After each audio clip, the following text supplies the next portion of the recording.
Start करें फिर? Yes. चल, पुराना जो हमने किया था एक बार फटाफट से देख लेते हैं। चार्ज के बारे में बात की थी। चार्ज का सिंबल क्या था? छोटा क्यू बड़ा क्यू, दोनों। ठीक है, छोटा क्यू जनरली हम किसके लिए यूज़ करते हैं?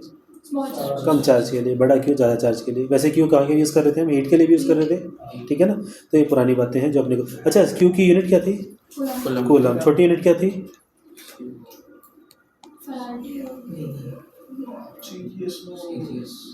State coulomb. स्टेट कूलम थी ना, ठीक है। और फैराडे वाली यूनिट क्या थी? 1 फैराडे में क्या था?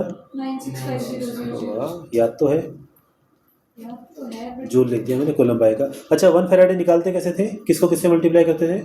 Na into इलेक्ट्रॉन का जो चार्ज एन ए क्या था? है एवोगैड्रोस नंबर, ठीक है। और ई क्या था? Smallest possible charge. पुरानी चीज़ें सारी याद है, इसका मतलब, ठीक है। 3 तरीके बताए थे चार्ज देने के। एक तो था कंडक्शन, फ्रिक्शन। फ्रिक्शन किसके लिए था? कंडक्टर्स के लिए, इंसुलेटर के लिए? दोनों के लिए। बढ़िया। कंडक्शन किसके लिए था? कंडक्टर्स के लिए। और इंडक्शन किसके लिए है? दोनों के लिए, ठीक है। अच्छा, रिपल्शन और अट्रैक्शन में से चार्जेस में क्या होता है? रिपल्शन होता है, अट्रैक्शन होता है, दोनों होते हैं? दोनों होते हैं। प्लस प्लस क्या करेंगे? रिपेल। और माइनस माइनस रिपेल। जनरली बच्चे प्लस और प्लस माइनस अट्रैक्ट, ठीक है। अच्छा, इसमें से श्योर टेस्ट कौन सा है चार्ज का? श्योर टेस्ट कि किसी ऑब्जेक्ट के पास चार्ज है, अट्रैक्शन या रिपल्शन? सोच के, रिपल्शन। रिपल्शन है वो सिल्क वाला जो था। अट्रैक्शन क्यों नहीं है? क्योंकि किसी ऑब्जेक्ट के पास अगर चार्ज है और अगर हम इसको रख दें किसी ऐसे ऑब्जेक्ट के पास जिसके पास चार्ज नहीं है, तो क्या होगा? तो उसके चार्जेस हो जाएंगे। टच नहीं किया, अच्छा, टच नहीं किया, पास रखा है बस, तो क्या होगा? शिफ्ट हो जाएगा। अच्छा, इंडक्शन हो जाएगा। Transfer of charge. Induction. Transfer तो तब होगा जब टच करेंगे। तो इसमें क्या आएगा? यहाँ पे एक तरफ माइनस इकट्ठा हो जाएगा, एक तरफ प्लस इकट्ठा हो जाएगा। कुछ याद आ रहा है? से वायर निकाल के अपने बहुत सारे वायर, इसको क्या बोलते थे? अर्थिंग बोलते थे। इससे सारा पॉजिटिव निकल जाएगा। तो इसका प्लस और इसका माइनस भी तो अट्रैक्ट करेगा ना, लेकिन इसका शुरू में चार्ज था ही नहीं। इसका तो शुरू में चार्ज था ही नहीं, ठीक है। तो ये चीज़ आपको ध्यान रखनी है। यहाँ तक कोई डाउट हो? आगे बढ़े, ठीक है। उसके बाद आता है हमारे पास चार्जेस के बारे में, various type of charge densities, ठीक है। हमें चार्ज डेंसिटीज़ की बात करनी होती है इसमें। तो 3 तरह की अपने पास शेप होंगी और 3 तरह का ही अपने पास चार्ज डेंसिटी होगी, ठीक है। एक है हमारे पास लीनियर चार्ज डेंसिटी, एक है अपने पास एरियल चार्ज डेंसिटी। तीसरी बताओ क्या होगी? Volumetric, volume charge density, sir एक बार ठीक है। हाँ, ठीक है। 3 तरह की अपने पास होती है, लीनियर चार्ज डेंसिटी, एरियल और वॉल्यूम। लीनियर क्या आप यूज़ करते हैं? अजीब सा वाई, क्या बोलते हैं इसको? लैम्डा। और एरियल के लिए यूज़ करते हैं सोया हुआ 6, क्या बोलते हैं इसको? सिग्मा। और इसके लिए यूज़ करते हैं रो, ठीक है। सिंबल का नाम क्या था? रो। याद करो अपन इसको कहाँ पढ़ा था पहले? रेजिस्टिविटी में, ठीक है, 10th क्लास में। सिग्मा कहाँ पढ़ा था? सिग्मा कहीं पढ़ा था क्या? केमिस्ट्री में पढ़ा होगा, फिजिक्स में ही पढ़ा है यार कहीं पे। चलो अब पढ़ लिया, याद आया तो ठीक है, वरना अभी पढ़ लिया। और लैम्डा वेवलेंथ के लिए पढ़ा था, ठीक है। फ्रीक्वेंसी के लिए न्यू था, ठीक। हाँ, वेवलेंथ के लिए लैम्डा था। तो हाँ, लैम्डा किसके लिए यूज़ करते हैं अपन? लीनियर चार्ज डेंसिटी के लिए, ठीक है। डेंसिटी का मतलब क्या था? Mass by volume. Charge density का मतलब क्या होगा? चार्ज बाय वॉल्यूम, ठीक है। डेंसिटी का मतलब क्या था वैसे? Mass by volume. Charge density का मतलब क्या हो जाएगा? चार्ज बाय वॉल्यूम, ठीक है। तो वॉल्यूम चार्ज डेंसिटी, रो का फॉर्मूला सिंपल आ गया अपने पास, total charge by total volume. अच्छा, सिग्मा का बताओ, एरियल चार्ज डेंसिटी का क्या आएगा? क्यू बाय, ठीक है। अच्छा, लीनियर चार्ज डेंसिटी का फॉर्मूला क्या आएगा? क्यू बाय एल, ठीक है। क्यू का मतलब क्या है? Total charge. एल का मतलब लेंथ। तो क्यू बाय एल क्या हो जाएगा? Linear charge density. Linear charge density का मतलब ऐसे मान लो कि अपने पास एक वायर है, ठीक है, और इसकी लेंथ है अपने पास कितनी मानोगे,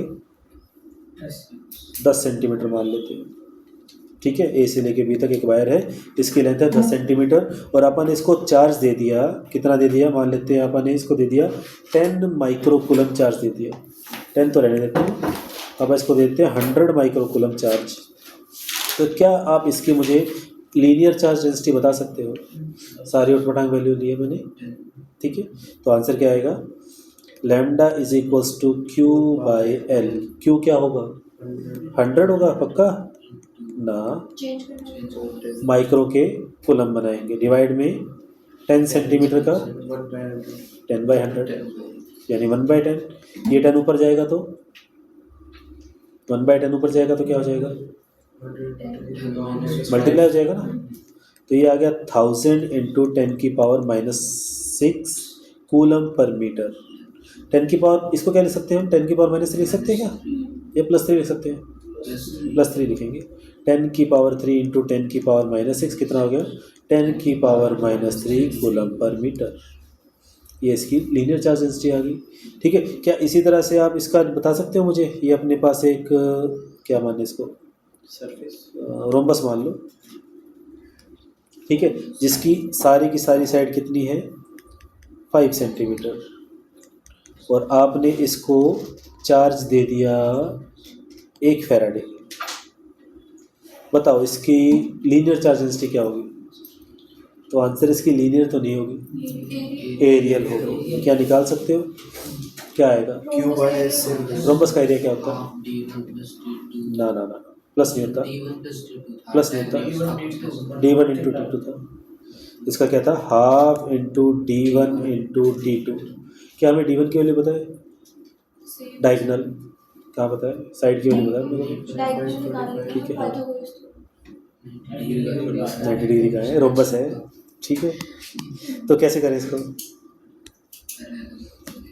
सोचते हैं थोड़ा सा। ये क्या बन गया, ये और क्या बन गया, ये कितना मान लेते हैं x, ये भी x होगा, ये क्या मानते हैं y, ये भी y होगा, ठीक है, होगा ना। तो ये साइड अपने पास 5 है, इसमें इक्वेशन बहुत सारी बनेगी, एक डायगोनल दे देना चाहिए मुझे, ठीक है, चलो डायगोनल रख लेते हैं। हाँ लास्ट में टाइम दोगे लिखने का, अभी साथ लास्ट में टाइम दे देंगे, ठीक है।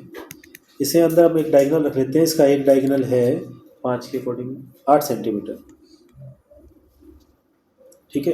तो इतने, हाँ पूरा डायगोनल 8 है, तो इतना, ये कितना बचेगा, 4 बचेगा, और ये कितना है, ये वाला 5 है, और ये एंगल कितना होता है, कैसे पता, रोम्बस है, रोम्बस के डायगोनल 90 डिग्री पे करते हैं, तो यहाँ पे पाइथागोरस लगाओगे तो इसके वैल्यू 3 आएगी, ये 3 है, ये भी 3 आएगा, ठीक है। तो इसका एरिया कितना आया, हाफ इंटू 3 इंटू 4, सेंटीमीटर में था, मीटर में बना लेते हैं, 3/100 4/100 कितना आया, 6 इंटू 10⁻⁻4 मीटर स्क्वायर मानते हो, ठीक है, ठीक है।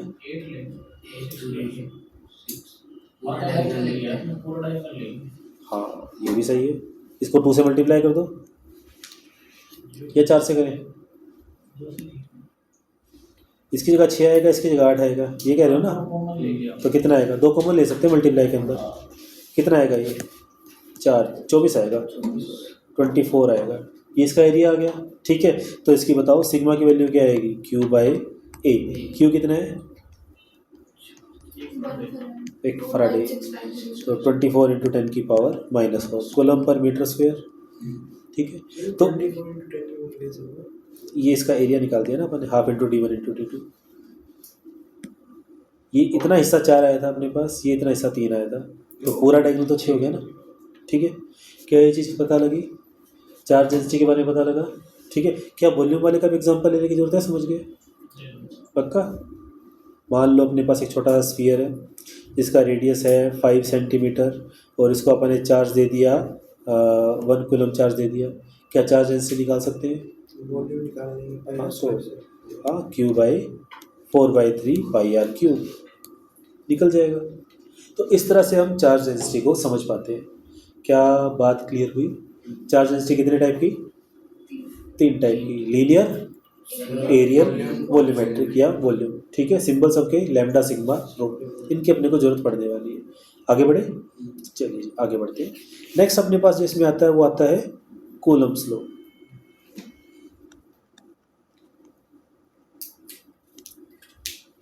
ठीक है, तो दो तरह के टीचर हैं, एक जो थोड़ा सा पॉजिटिव रहते हैं, एक जो थोड़ा बुराई में यकीन करते हैं। तो जो थोड़ा पॉजिटिव रहते हैं वो क्या कहते हैं, this person was inspired by Isaac Newton.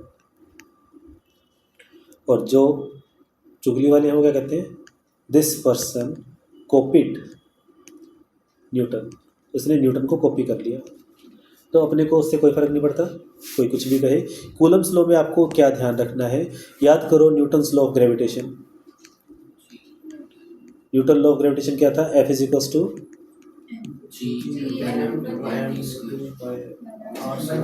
R square, where r is radius ना,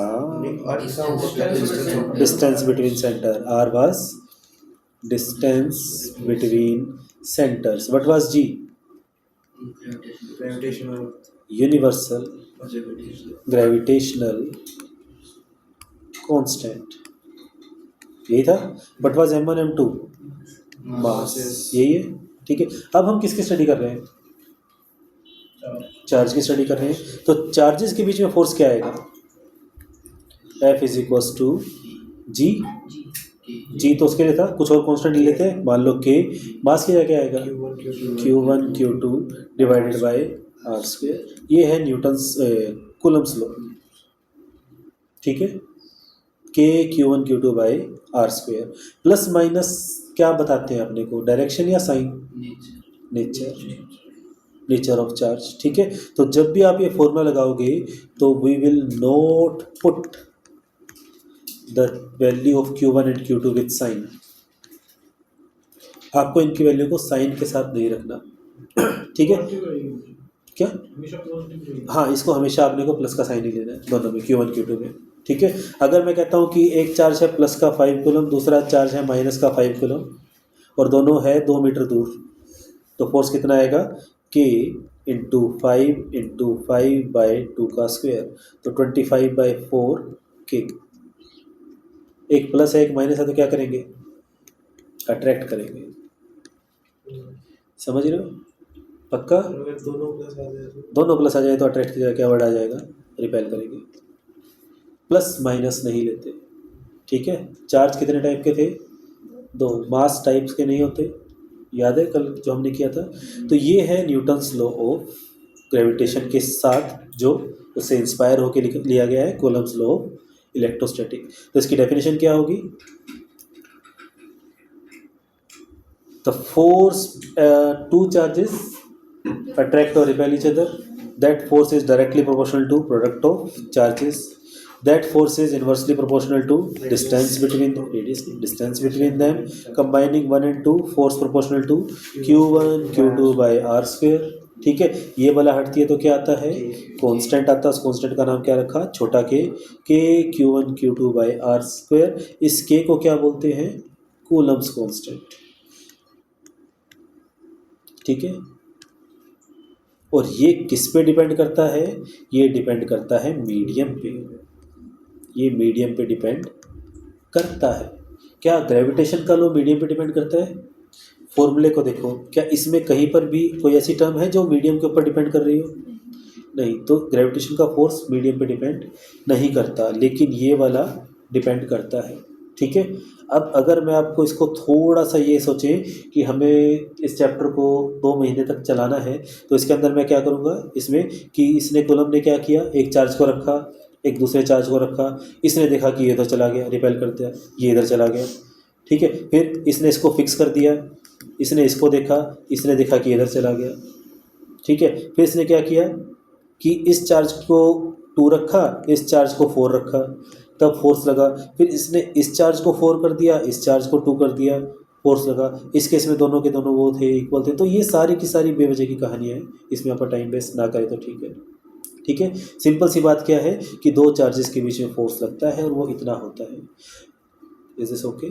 कूलम फोर्स की खास बातें क्या क्या है, पहली खास बात कि only valid for point charges. Point charges के लिए वैलिड है। पॉइंट चार्ज का मतलब 2 प्रोटॉन 2 इलेक्ट्रॉन हीलियम न्यूक्लियस, छोटे छोटे चार्जेस के लिए है। जैसे मान लो अपने पास 2 स्फीयर आ जाएं 5-5 सेंटीमीटर के, तो उसके अंदर हम कूलम्ब्स लॉ को लगा नहीं सकते, लेकिन लगा देते हैं। ठीक है, डिस्टेंस बढ़ा देंगे तो डिस्टेंस बढ़ाने से क्या होगा, वो पॉइंट के जैसे काम करेंगे। ठीक है ना, ये चीज़ समझ में आ रही है। तो ये जनरली पॉइंट चार्जेस के लिए है, लेकिन अब इसमें क्या करते हैं, सेंटर ऑफ मास पड़ा था, उस टाइप का लॉजिक लगा के इसको लगा देते हैं। दूसरा ये है कि only valid for rest charge, charge rest पे होने चाहिए, तब हम इसको लगा सकते हैं। ठीक है। तीसरा क्या है, it is central force. Central force का मतलब क्या होता है कि लाइन जॉइनिंग द सेंटर, उस लाइन के ऊपर लगेगा ये फोर्स। एक चार्ज है हमारे पास, मान लो इस तरह से, एक चार्ज है मान लेते हैं इधर। ठीक है, ये है प्लस का, ये भी है प्लस का, तो इन दोनों के बीच में जो फोर्स ऑफ अट्रैक्शन लगेगा वो किधर लगेगा, तो आंसर है इन दोनों की लाइंस को ऐसे जोड़ दो। ठीक है, ये एक दूसरे को क्या करेंगे, अट्रैक्ट या रिपेल, रिपेल। तो इस वाले पे इसको मान लेते हैं बॉल नंबर 1, इसको मान लेते हैं बॉल नंबर 2। तो बॉल नंबर 1 पे फोर्स किधर लगेगा, तो आंसर है इस तरफ लगेगा, इस लाइन के अलोंग लगेगा। ठीक है, बॉल नंबर 2 पे किधर लगेगा, अपोजिट साइड में, एक दूसरे को रिपेल करने के इरादे से फोर्स लगेगा। क्या ये चीज़ क्लियर है। ठीक है, ऐसा मान लेते हैं कि हमारे पास एक चार्ज इधर है, एक चार्ज इधर है, इस तरह से। ठीक है, हमने इन दोनों को सेंटर से जोड़ दिया। अब बताओ फोर्स की डायरेक्शन क्या होगी, 1 2 3 4 5 6 7 8। फर्स्ट बॉल के लिए बताओ, सेकंड के लिए बताओ डायरेक्शन। फर्स्ट के लिए 8, 1 2 3 4 5, हाँ 5, फर्स्ट के लिए 5 इधर लगेगा, और सेकंड वाले इसके लिए 1। क्या ये चीज़ क्लियर हुई, पक्का। ठीक है, ठीक है जी, आगे बढ़ सकते हैं। तो ये था, इसमें लाइन पे लगेगा ना, एक पर्टिकुलर पॉइंट पे तो नहीं लगेगा। इस चार्ज पे लगेगा फोर्स, इस पॉइंट पे लगेगा, लेकिन वो फोर्स लगेगा तो ये या तो पास आएगा या दूर जाएगा। तो उसका पास आना और दूर जाना क्या होगा, बस अलोंग द लाइन होगा। ठीक है, ये वाली जो लाइन रहेगी ना अपने पास, इस लाइन के अलोंग रहेगा। ठीक है, ऐसा नहीं है कि ये इधर की तरफ इसको ऐसे खींच ले, ऐसे करके इधर खींच ले, ऐसा नहीं होगा, इस लाइन के अलोंग ही आएगा। क्या ये बात क्लियर हुई, पक्का। ठीक है, आगे बढ़ सकते हैं।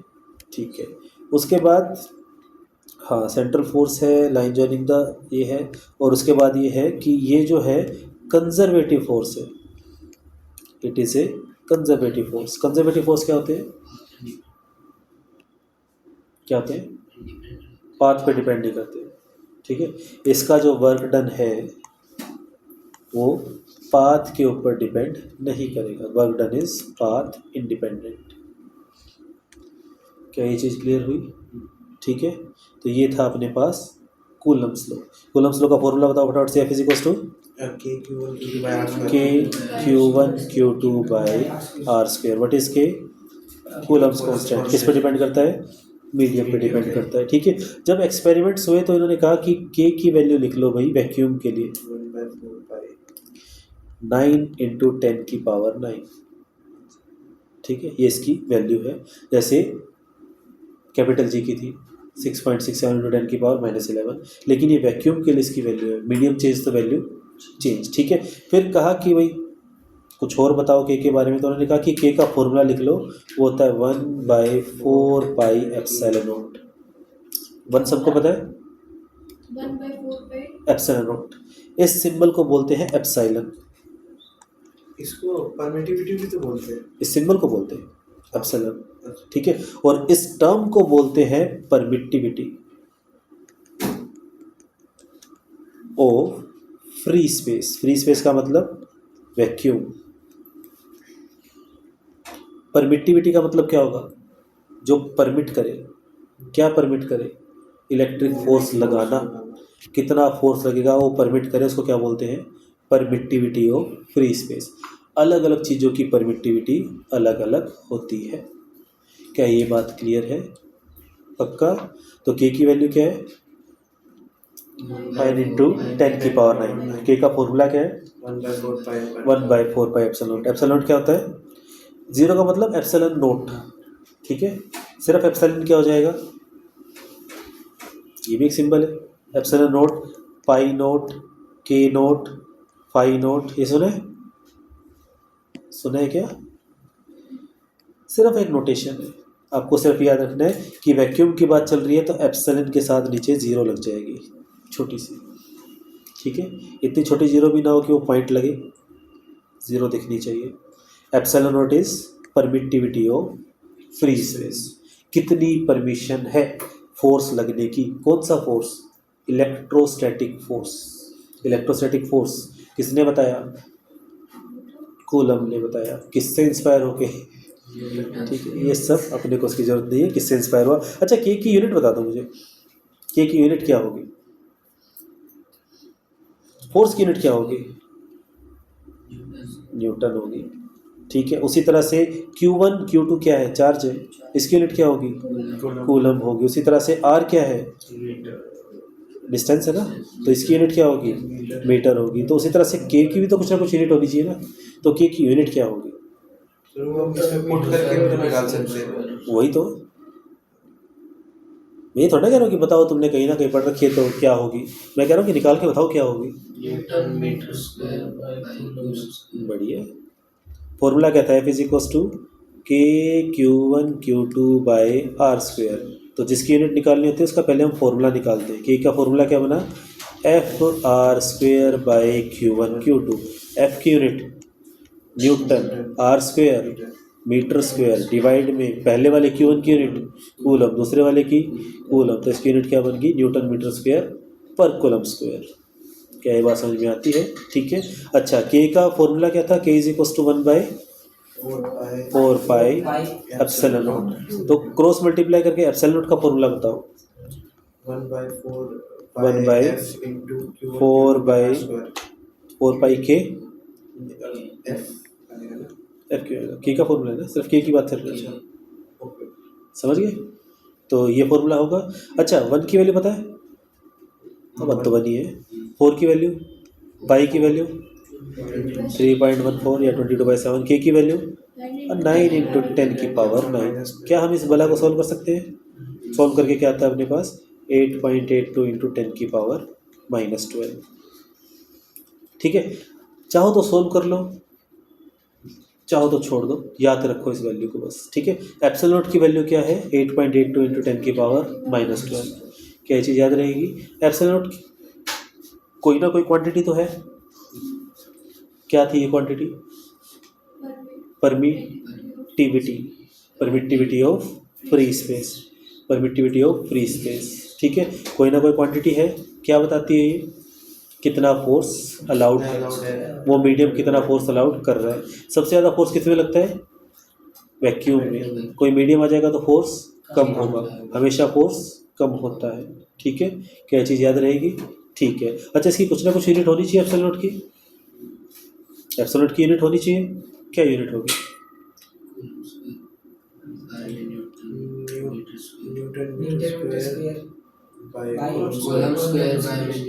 Coulomb square by newton metre square. कैसे पता लगा? क्योंकि अपन ने के की यूनिट निकालनी थी, ठीक है ना, और के की यूनिट यहाँ पे के नीचे आ गया तो इसकी यूनिट पलट जाएगी, जो नीचे था वो ऊपर, वो ऊपर था जो नीचे। क्या ये चीज़ें क्लियर हुई? पक्का?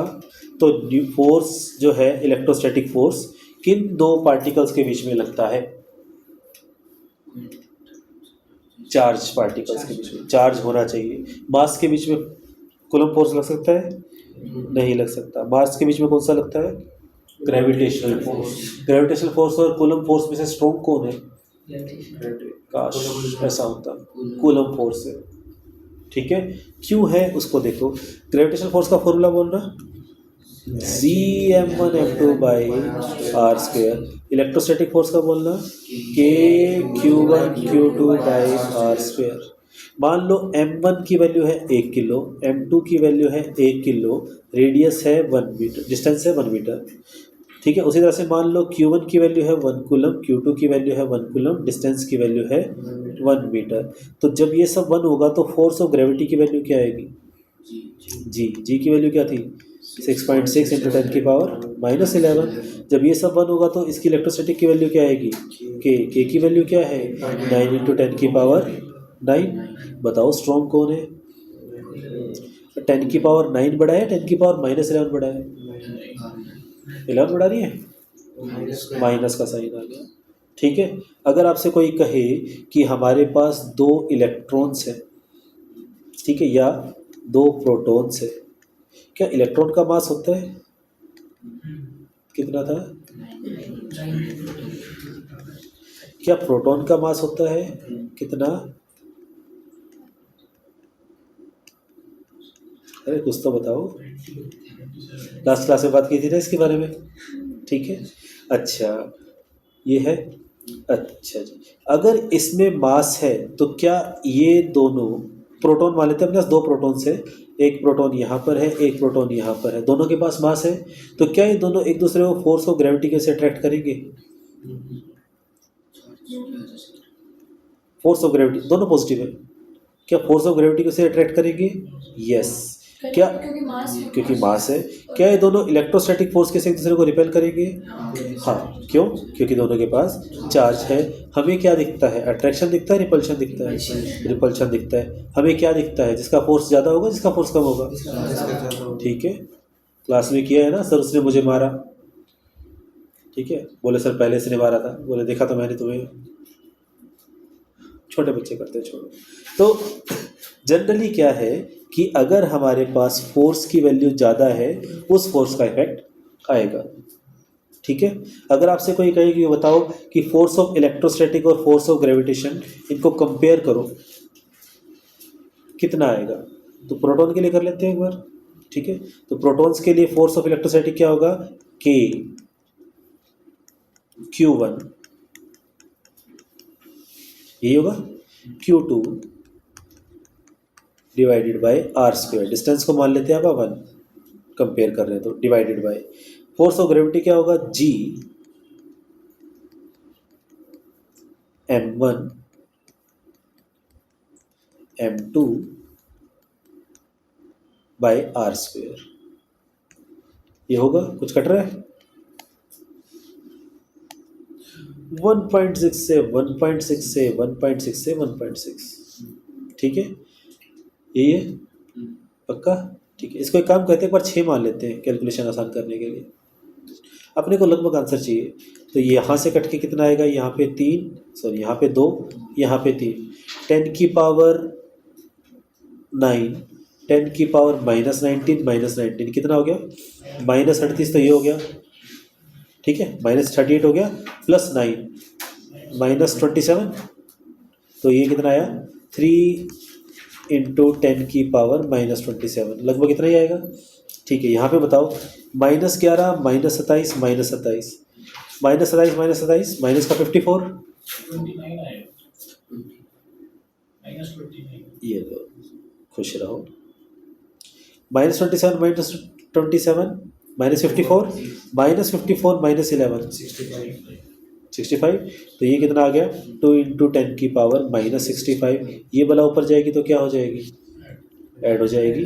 ठीक है, तो 3/2 कितना आ गया? लगभग 1.5। और यहाँ पे 65 है, यहाँ पे 29 है। 66 मान लो एक बार, इसको 30 मान लो, बात तो वही है। 65 - 29। ठीक है, तो आप इसको 1 बढ़ा दो, इसको 1 बढ़ा दो, आंसर तो सेम ही आएगा। तो कितना आया? 10 की पावर 36। क्या 10 की पावर 36 छोटा नंबर है, बड़ा नंबर है? बहुत बड़ा नंबर है। तो फोर्स ऑफ इलेक्ट्रोस्टैटिक बहुत ही स्ट्रॉन्ग फोर्स होता है। ठीक है, ग्रेविटेशन फोर्स इसके सामने कुछ भी नहीं है। ठीक है, gravitation force long range force है। सन और अर्थ के बीच में लग रहा है, 1 AU का डिस्टेंस है, 1.5 इंटू 10 की पावर 11। ठीक है, सन और प्लूटो के बीच में लग रहा है। लेकिन ये जो इलेक्ट्रोस्टैटिक फोर्स है, ये क्या है? शॉर्ट रेंज फोर्स है। क्या ये बात समझ में आई? पक्का? सोच लो, आगे बढ़ सकते हैं। ठीक है जी, तो ये था हमारे पास कूलम्स लॉ के बारे में। ठीक है जी। अच्छा जी, एक छोटा सा क्वेश्चन करके दिखा दो ताकि मुझे तसल्ली हो जाए कि आपको ये चीज़ें पता लग गई। हमारे पास एक चार्ज है यहाँ पे प्लस, एक चार्ज है यहाँ पे प्लस। कितने चार्ज हो गए टोटल? 2। इसकी वैल्यू मान लो है 2 कूलम, इसकी वैल्यू है 4 कूलम। ठीक है, और इन दोनों के बीच में डिस्टेंस है मान लो 10 सेंटीमीटर, मान सकते हैं? ठीक है, मैंने क्या किया कि इन दोनों के बीच में कहीं किसी एक पॉइंट पे प्लस का 3 कूलम रख दिया। क्या रख सकते हैं? ठीक है, अब बताओ 2 और 3 वाले क्या करेंगे एक दूसरे को? रिपेल। बढ़िया। 3 और 4 वाले क्या करेंगे? रिपेल करेंगे। और 2 और 4 वाले क्या करेंगे? रिपेल। 2 और 4 वाले फिक्स है, ठीक है, दोनों तरफ इसके दीवारें, मतलब इसका डिस्टेंस चेंज नहीं होगा। तो 2 और 3 वाले क्या करेंगे? रिपेल। 3 और 4 वाले क्या करेंगे? रिपेल। 2 और 3 की वजह से 3 पे फोर्स किधर लगेगा? लेफ्ट या राइट? 2 की वजह से 3 पे फोर्स कहाँ लगेगा? इस तरफ लगेगा। 2 की वजह से 3 पे फोर्स इस तरफ लगेगा। 4 की वजह से 3 पे फोर्स किस तरफ लगेगा? लेफ्ट साइड लगेगा। ठीक है, बड़ा फोर्स किसका होगा? लेफ्ट साइड जो लगेगा। डिस्टेंस तो पता ही नहीं हमें, कैसे पता बड़ा कौन सा है? किन चीज़ों पे डिपेंड करता है? ना उसका चार्ज पे डिपेंड करता है, डिस्टेंस पे डिपेंड करता है। हमें ये थोड़ा पता है कि बिल्कुल सेंटर पे रखा है। ये समझ गए? ठीक है, तो एक टाइम एस चार्ज 4 का ज़्यादा है, तो इसके से फोर्स कितना आएगा? 12/r। ठीक है, इसके से कितना आएगा? 6/r। इसके से मान लो आ गया 12/r1। R1 आ जाएगा, R1 का स्क्वायर। दूसरे के से कितना आएगा? 6/r2 का स्क्वायर। क्या ये दोनों, ये बड़ा होगा या ये होगा या ये होगा? आर पे किस पे डिपेंड करता है? आर पे डिपेंड। क्या तीनों केस पॉसिबल है? यस। ठीक है, हमें क्या गिवन है कि ये वाला केस है। हाँ, इसको हम क्या बोलते हैं? क्वेश्चन को, क्वेश्चन में क्या लिखा हुआ है कि 2 charges of 2 coulomb and 4 coulomb are separated by 10 centimetre. Third charge of 3 coulomb is placed on the line joining 2 charges. ठीक है, find the position of third charge so that the third charge is at equilibrium. इसका मतलब क्या हुआ कि तीसरे charge के ऊपर टोटल फोर्स कितना है? 0। आपको बताना है इसको कहाँ रखे कि 0 आ जाए। क्वेश्चन समझ में आया? ठीक है, क्या इस चीज़ को बता सकते हो? ठीक है, इक्विलिब्रियम का मतलब क्या होता है? पहले तो ये क्लियर होना चाहिए। इक्विलिब्रियम होता क्या है? Net force 0। ठीक है, कोई और भी तरह का इक्विलिब्रियम हो सकता है। नेट टॉर्क 0 हो। ठीक है, टॉर्क मतलब घुमाने वाला फोर्स 0 हो या नॉर्मल फोर्स 0 हो। इसमें हमारे पास क्या आएगा? नॉर्मल फोर्स 0 है। क्या ये चीज़ समझ में आ रही है? आपको बताना है कि कहाँ पर होगा। क्या कर सकते हो? 2 मिनट का टाइम सोच के देखो एक बार। वहाँ पे से क्या था? इसको कहाँ रखे 3 कूलम वाले को कि इसके ऊपर टोटल फोर्स कितना आ जाए? 0 आ जाए। ये क्वेश्चन है। तो तरीका क्या रहेगा? मान लो ये डिस्टेंस कितना है? x। ये कितना है? -10। x माइनस 10 या 10 minus 10 minus x। 10 minus 1 centimetre के मीटर बनाने की जरूरत है? Yes sir. दोनों को इक्वल रखना है तो 0 से 0 कट जाएंगी तो ज़रूरत नहीं होती। ऐसे क्वेश्चंस में आपको ध्यान रखना है। ठीक है जी, तो बताओ पहले वाले की फोर्स वजह से फोर्स कितना होगा? K Q1 Q2 by are square. दूसरे वाले का से कितना होगा? K Q1 Q2 by are square. और ये दोनों फोर्सेस क्या होने चाहिए? बराबर। क्या करें? K से K कट गया, x से x काट दे, नहीं नंबर कट जाएंगे। 3 से 3 काट देते हैं, 2 से 4 काट देते हैं, तो क्या बचा अपने पास? 1/x² is equals to 2/10 minus x का होल स्क्वायर। क्रॉस मल्टीप्लाई कर दे।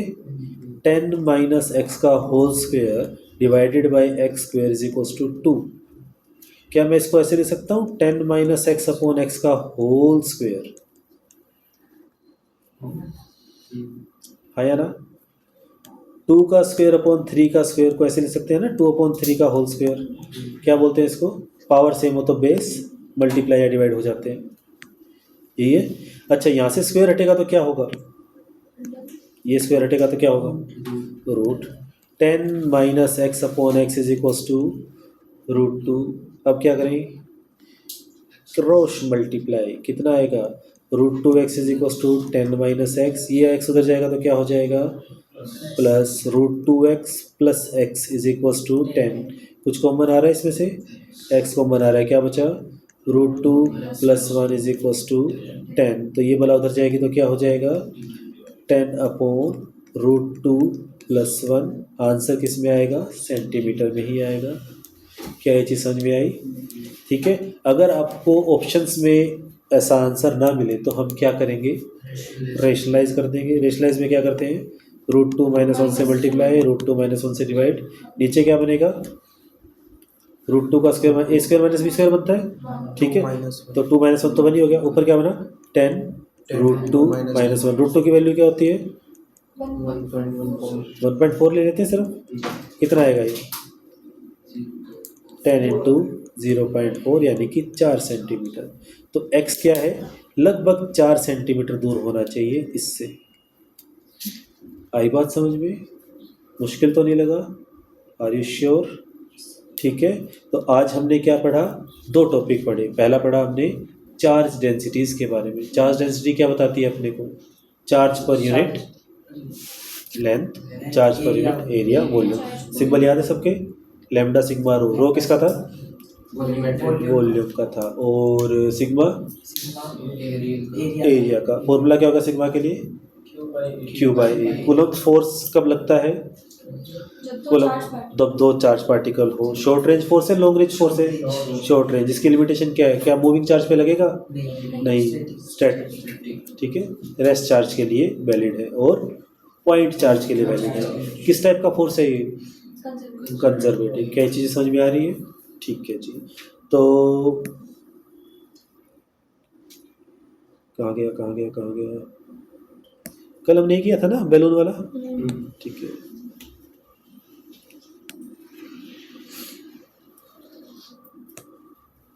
हमारे पास यहाँ पे देखो 2 चार्जेस हैं, ठीक है। पहले तो यहाँ पर वैल्यूज़ देखो, नीचे वैल्यूज़ दिख रही है चार्ज की वैल्यू। एक की वैल्यू क्या है, -4, दूसरी क्या है 8। ये दोनों क्या करेंगे दूसरे को, अच्छा जी। ये वाला क्या है, माइनस है, ये वाला क्या है, प्लस। तो क्या करेंगे, अट्रैक्ट करेंगे। मानते हो इस चीज़ को? ठीक है। अगर ये अट्रैक्ट करेंगे तो इन 2 बंदों ने इसको पकड़ रखा है, ठीक है। अगर मैं इस डिस्टेंस को कम कर दूं, अगर हम इस डिस्टेंस को कम कर दें तो ये देखना, ये एकदम से फोर्स बढ़ रहा है, वैल्यू दिख रही है ऊपर बढ़ते हुए। डिस्टेंस को अगर हम कम कर रहे हैं तो वैल्यू घट रही है, कम हो रही है, ठीक है। अब मैं क्या करता हूँ, इस चार्ज को कर दिया हमने 0, एक को चार्ज को कर दिया 0, दूसरे वाले को हमने 8 ही रखा। क्या भी अट्रैक्ट करेंगे, नहीं, क्योंकि दोनों के ऊपर चार्ज होना चाहिए, ठीक है। अब हमने इसको क्या किया, ये देखो, अब ये दोनों क्या कर रहे हैं, रिपेल कर रहे हैं। तो ध्यान से देखना, इनके हाथों के एक्शन बदल चुका है। अब जैसे हम इसको पास लेकर आएंगे तो ये देखो पास आ रहे हैं, तो ये क्या करेंगे, एक दूसरे को रिपेल करेंगे। तो यहाँ से इसको देखा जाए ना, अगर हम थोड़ा इसको ध्यान से देखें तो ये इसको धक्का मारता हुआ दिख रहा है ना, धक्का मार रहे हैं ना इसको। अगर मैं इस चार्ज की वैल्यू को बढ़ा दूँ तो ये देखो और ज़ोर से धक्का लगा रहे हैं, दिख रहा है, क्योंकि फोर्स बढ़ता जा रहा है, ठीक है। एक दूसरे को रिपेल करेंगे तो फोर्स तो बैलेंस रखना है इन्होंने। अब हम इसको दूर करेंगे तो ये देखो थोड़ा रिलैक्स हो गए, ठीक है। तो ये चीज़ आपको ध्यान रखनी है। अगर हम इसको हटा के, ये लो एग्जैक्ट वैल्यूज़ में आ गया साइंटिफिक नोटेशन के अंदर। क्या ये चीज़ क्लियर हुई, पक्का? ठीक है। जैसे हम इसको पास लेकर आएंगे, ये देखो पुश करते हुए दिख रहे हैं। और अगर हम इस चार्ज को कम कर दें तो ये एक दूसरे को खींचते हुए दिख रहे हैं कि भाई ये तो परेशान कर रहे हैं, एक दूसरे को अट्रैक्ट कर रहे हैं, ठीक है। और ये इनको खींच रहे हैं ताकि पास ना आ पाए। क्या ये चीज़ क्लियर हुई? ठीक है। तो कूलम्ब फोर्स इस तरह से काम करता है। Is this okay? ठीक है। एटॉमिक स्केल की अगर हम बात करें तो यहाँ पर हमारे पास बिल्कुल छोटे छोटे चार्ज है, 2e और 4e। ई क्या था, सबसे छोटा चार्ज, 1.6 × 10⁻⁻⁸ -19। ई किसके लिए था, प्रोटॉन के लिए इलेक्ट्रॉन्स के लिए, दोनों के लिए था। प्लस ई प्रोटॉन्स माइनस ई इलेक्ट्रॉन। याद करो कल हमने बात की थी कि इलेक्ट्रॉन्स और प्रोटॉन्स की डिस्कवरी बाद में हुई थी, ठीक है ना। तो पहले वो सिर्फ चार्ज की बात करते थे। ग्लास को रब करते हैं तो कौन सा चार्ज आता था, पॉजिटिव। इबोनाइट प्लास्टिक को करते हैं तो रब किससे करते हैं, सिल्क से करते हैं। और क्या क्या था, यही था, ठीक है। अच्छा, तो एटॉमिक लेवल पे अगर आप इसको देखोगे तो ये फिर से वही देखो खींच रहे हैं एक दूसरे को, ठीक है। पता चल रही है बातें, ठीक है जी, आगे बढ़ सकते हैं, ठीक है। तो ये था हमारा कूलम फोर्स के बारे में। हम थोड़ा सा एक बार नोट्स में से देख लेते हैं कि हमने कहाँ तक किया हुआ है। हमने यहाँ तक कल कर लिया था, ठीक है। Difference between charge and mass पढ़ा था कल हमने, बता दिया था। चलो एक बार देखना चाहो तो देख लो। मास फंडामेंटल क्वांटिटी, लेकिन चार्ज फंडामेंटल क्वांटिटी नहीं है, चार्ज एक डिराइव्ड क्वांटिटी है। फंडामेंटल क्वांटिटी क्या थी, वो 7 थी, वो 7 क्वांटिटीज MLTA, मास, लेंथ, टाइम, करंट, टेम्परेचर, और वो कैंडला इल्यूमिनस इंटेंसिटी, और अमाउंट ऑफ सब्सटेंस मोल वाला, और एक और कौन सा रह गया, करंट, ठीक है। ये 7 होती थी। और उसके अलावा 2 सप्लीमेंट्री कौन सी थी, रेडियन और स्ट्री रेडियन एंगल्स वाली, ठीक है। तो चार्ज एक डिराइव्ड क्वांटिटी है। दूसरा, चार्ज ऑलवेज कंजर्व है लेकिन मास कंजर्व नहीं है। मास कंजर्व क्यों नहीं है, E=mc² लगता है। मास can be converted into charge, sorry energy, E=mc²। Albert Einstein के बारे में बात हुई थी, 3 चीज़ों के बारे में बात हुई थी। पहली, अरे वाह, दूसरी वाल, और तीसरी अपने टाइम का सबसे महान साइंटिस्ट। उसकी 3 थ्योरीज की बात की थी। एक तो E=mc², एक mv=m0 डिवाइड में √1 - v²/c², कि अगर मास चलेगा तो उसका मास बढ़ जाएगा, जितनी तेज चलेगा उसका मास बढ़ जाएगा, याद है, ठीक है। लेकिन चार्ज के साथ ऐसा नहीं था। और तीसरा कि अगर कोई लाइट का पार्टिकल किसी मेटल के साथ स्ट्राइक करता है तो उसमें से इलेक्ट्रॉन निकल जाते हैं। ये वर्क फंक्शन में आप पढ़ोगे, इसमें जब अपने आएगा ना ड्यूअल नेचर आएगा 7th यूनिट, तब इसको पढ़ेंगे। किसने, मैक्सवेल ने नहीं किया, मैक्स प्लैंक था वो, ठीक है। हाँ, लेकिन एल्बर्ट आइंस्टाइन ने वो इक्वेशन दी थी, आइंस्टाइन फोटो इलेक्ट्रिक इक्वेशन, जो तुमने पढ़ी है, ठीक है। उसने तो वर्क फंक्शन वाला बताया था सिर्फ, वो वाला जो एनर्जी प्लस एनर्जी, हाँ, work function plus kinetic energy था ना, वो उसका था, ठीक है। अच्छा, कूलम्स लॉ के बारे में बात की थी अपने। 2 पॉइंट चार्ज है, Q1 Q2 सेपरेटेड है कर दिया हमारे डिस्टेंस के साथ।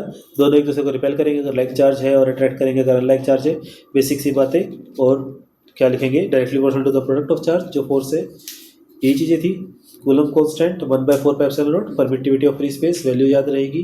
वैक्यूम के लिए अगर मीडियम आ गया तो वैल्यू चेंज हो जाएगी। लिमिटेशन क्या थी इसकी, पॉइंट चार्ज के लिए है और चार्ज है रेस्ट पे, ठीक है। क्या इसकी लिमिटेशन है कि कंजर्वेटिव फोर्स है, ये इसकी प्रॉपर्टी है, ठीक है। ये चीज़ आपको ध्यान रखनी है, ठीक है। अच्छा, वैक्यूम के लिए 4πε0 आ जाएगा, मीडियम के लिए 4πεm आ जाएगा, ठीक है। और εr होता है रिलेटिव परमिटिविटी, जब हम उन दोनों को डिवाइड कर दें, ठीक है। तो ये चीज़ आपको एक बार के लिए ध्यान रखनी है। डाई इलेक्ट्रिक कांस्टेंट के लिए हम कैपिटल के यूज़ करेंगे, और कूलम कांस्टेंट के लिए स्मॉल के यूज़ करेंगे, ताकि कंफ्यूजन ना रहे, ठीक है ना। Is this okay. परमिटिविटी आपको बताएगा कि जो मीडियम है वो कितनी जल्दी पोलराइज्ड हो जाएगा, या फिर वो कितना अलाउ करेगा फोर्स को। Is this okay.